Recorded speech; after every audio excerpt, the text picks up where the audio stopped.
In the forgotten highlands, where the wind carried the scent of pine and cold stone, there was a village called Thornwood. And in Thornwood, there was a young blacksmith named Elara, whose spirit had once burned brighter than her furnace. But that was before the Great Fire. A spark in the night, a gust of wind, and the legacy of her father, the forge that had stood for 3 generations, was reduced to a heap of charred timber and twisted metal. The tools she loved, the future she was hammering into shape, gone to ash. Then came the second blow. Kale, the wandering cartographer with whom she'd shared dreams of distant mountains, failed to return from his journey. Weeks turned to months. The road offered only silence, and the village offered only pitying looks that soon curdled into suspicion. "Misfortune follows her," they muttered. When a mysterious blight began to wilt the barley fields, the muttering became a chorus. Elara's shadow is poison. Isolation became her prison. Grief sat on her chest like a physical weight, heavy and constant. Anger, hot and sharp, lived in her throat. Each dawn was not a new beginning, but a replay of the same crushing story. How do you find positivity, she would think, staring at the ruined foundation of her life, when every reason for hope has turned to smoke? One evening, as a purple dusk bled into the hills, the silence within her became unbearable. She walked past the last cottage, past the standing stones, and into the embrace of the ancient forest. She had heard tales as a child of a figure who dwelled here. Not a gentle sage, but a wanderer, a sharpener of souls who offered not comfort, but trials. She did not have to search long. In a small clearing, where the last light filtered through the canopy, a small fire crackled. Beside it sat an old man. His cloak was the gray of weathered bark, and his eyes, when they met hers, held not softness, but a flinty, assessing gleam. "You walk like someone carrying a fallen tree." His voice was dry, like stones rubbing together. Startled, Elara stopped. "Are you the wanderer?" "Some call me that, and you are Elara, who carries her ruins as a trophy." The directness was a slap. "I carry nothing, it is all gone," she said, bitterness rising. "Ah," he said, a faint smile touching his lips. "There is your first error. You carry everything. You are bent double under it. Come, sit. If you wish to learn not just to stand, but to stand strong, you must pass a trial." Desperation outweighed fear. She sat across the fire from him, the flames painting shadows on his weathered face. "Please," she whispered, the words scraping out of her. "Tell me how to be positive. Tell me how to hope." "I will not tell you," he said. "I will show you, and you will feel it." From within his cloak, he drew forth 3 objects, placing them on a flat stone between them. The first object, the chain of grievance.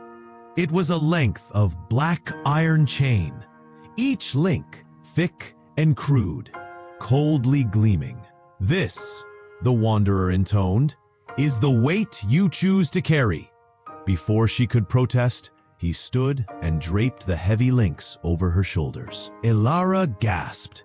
It was astonishingly, brutally heavy, driving the air from her lungs and bowing her spine. She braced her hands on the ground to stop from being pressed into the earth. "Every time you nurse a wrong, you forge a link," he said, his voice close to her ear. The careless word that started the rumor? Clink, a link. The memory of the flames consuming your father's hammer? Clink, another. The empty space at your table where Kale should sit? His voice softened, but the truth was merciless.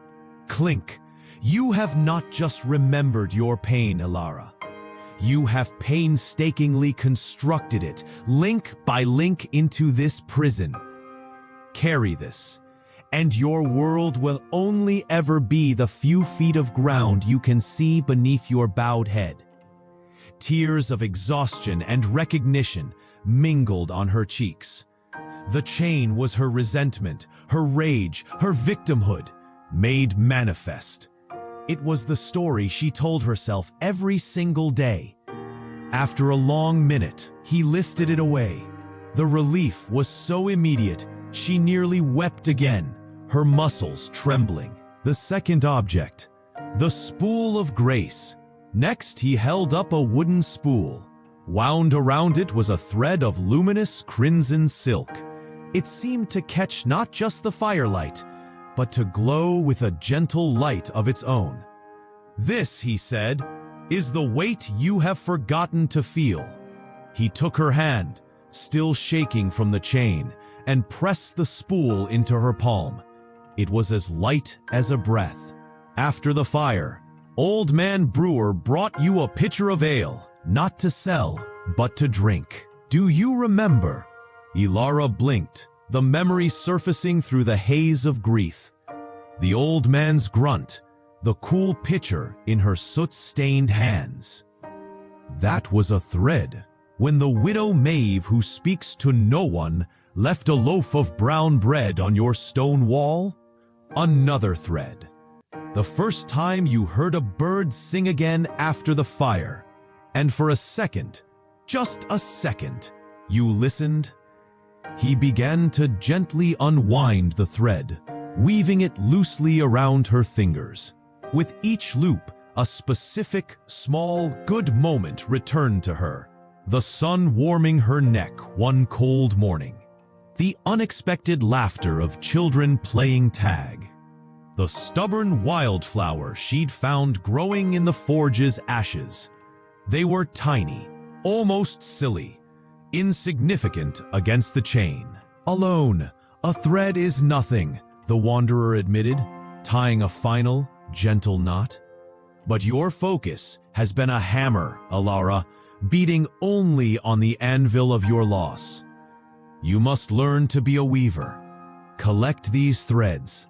Consciously, daily, weave them into the fabric of your mind. A single thread cannot lift you, but a tapestry of them. He pulled, and the woven threads on her hand supported his gentle tug. It becomes resilient. It becomes your inner strength. It becomes the cloth that will catch you when you fall. A warmth, fragile but real, spread from her palm to her chest. It was the first spark of hope, not as a vague wish, but as a practice. The third object, the vial of release. Finally, he produced a small vial of flawless, clear crystal. It was empty, reflecting the stars now beginning to appear above. This is the most important tool, he said, his face solemn. This is your nightly liberation. I don't understand, Elara said, cradling the glowing threads on one hand. The chain is the past's poison you choose to keep drinking. The thread is the present's medicine you must learn to taste. This vial is for the day's venom, so you do not let it seep into your soul. He guided her to hold the vial out. At the end of each day, you must pour into this crystal all the fresh poisons, the sharp look from a neighbor, the wave of fear about tomorrow, the fresh ache of loneliness. You name it, you acknowledge it, you contain it here, in this vessel, where it cannot spread. Then his voice dropped to a compelling whisper, and then you must destroy the vessel. In one swift motion, he took the vial from her, raised it high, and hurled it against the large stone by the fire.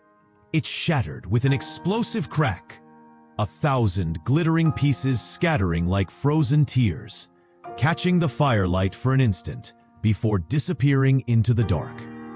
Elara flinched, her heart pounding. "You do not go to sleep with the poison inside you," he commanded. "You do not let it ferment into tomorrow's bitterness. You contain it, you look at it, and then you release it utterly. The day is over. Its wounds must not bleed into the new dawn. This is not forgetting. This is holy separation."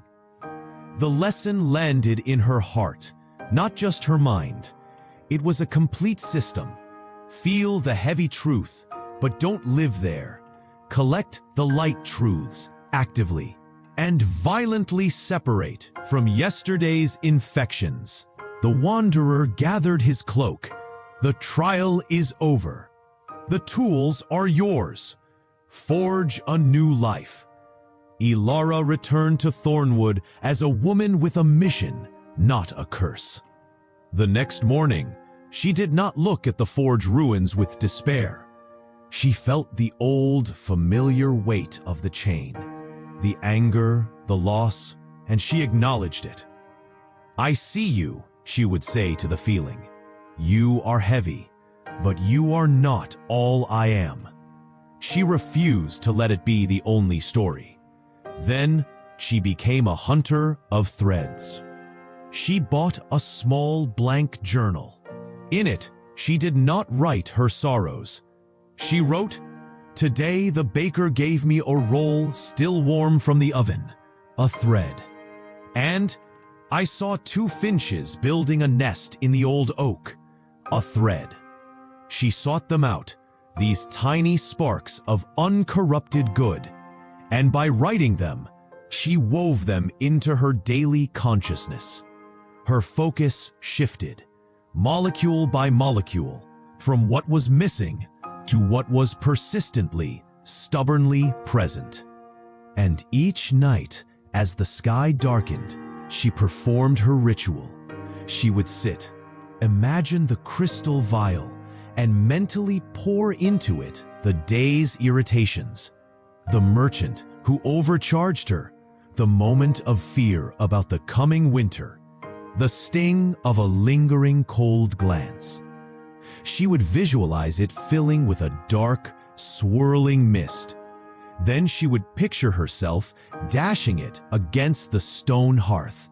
Shatter, let it go. It was done. It would not haunt her night or sabotage her tomorrow. She began to clear the forge site, not in a frenzy of anger, but with the steady, focused rhythm of a weaver.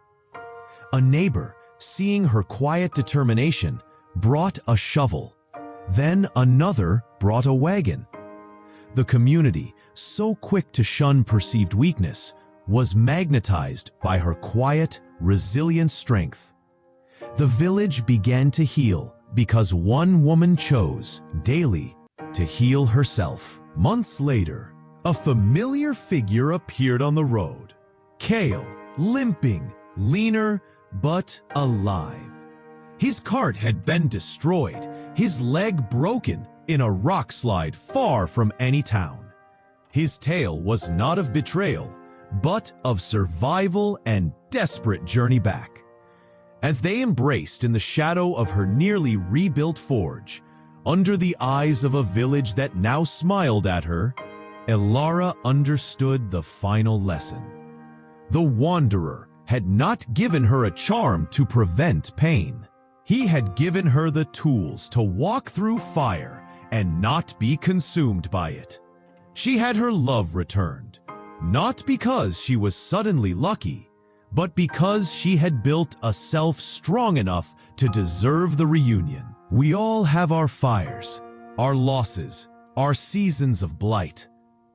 The weight is real, and anyone who tells you otherwise is selling a lie.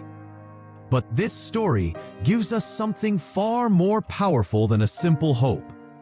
It gives us a process, a forge for the spirit. Number 1, acknowledge the chain. Your pain is valid. Your anger, your grief, they are heavy, real links. Do not pretend they are feathers. Feel their weight. Then make the conscious choice. I will not wear this as my identity. I will not let this story be the only one I tell. Put it down. You are not your trauma. Number 2, become a weaver of threads. This is the active daily work of positivity.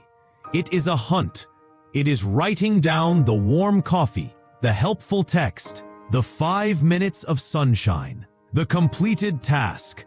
It is training your brain's spotlight to find, however briefly, what is good, what is whole, what is kind. These threads seem insignificant. Collected, they become the safety net for your soul. Start your journal tonight. Number 3, shatter the vial. Every single night. Do not go to sleep marinating in the day's frustrations. Create a ritual of release. Speak it, write it, and burn the paper. Visualize it, but find a way to say, "This day is done. Its poison will not infect my tomorrow." This is how you protect your peace. This is how you make space for new hope. Positivity is not a personality trait you're born with. It is a discipline. It is the blacksmith's work of your own heart, taking the hard, cold metal of experience and deliberately, skillfully forging it into strength. You have the tools now, the chain, the thread, the vial. The question is, what will you forge with them? If this process resonates with you, share this video with one person who needs this system right now. Subscribe and hit the bell for stories like this that don't just inspire, but equip. Remember, your resilience is not found, it is forged.